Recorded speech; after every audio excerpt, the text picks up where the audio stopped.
ভোটের মুখে পাঞ্জাবে লক্ষ্মী ভান্ডারের আদলে নয়া প্রকল্প ঘোষণা করল পাঞ্জাবের আপ সরকার। রাজ্যে 18 বছর ঊর্ধ্ব প্রায় 97% মহিলাকে আর্থিক সহায়তার আওতায় আনা হচ্ছে। বলা হয়েছে মহিলারা মাসে 1000 টাকা করে পাবেন।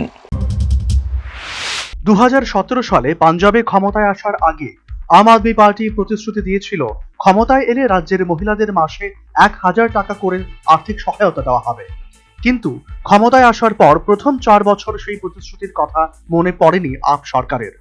ভোটের 1 বছর আগে সরকারের শেষ পূর্ণাঙ্গ বাজেটে সেই প্রকল্প ঘোষণা করল ভগবন্ত মান সরকার।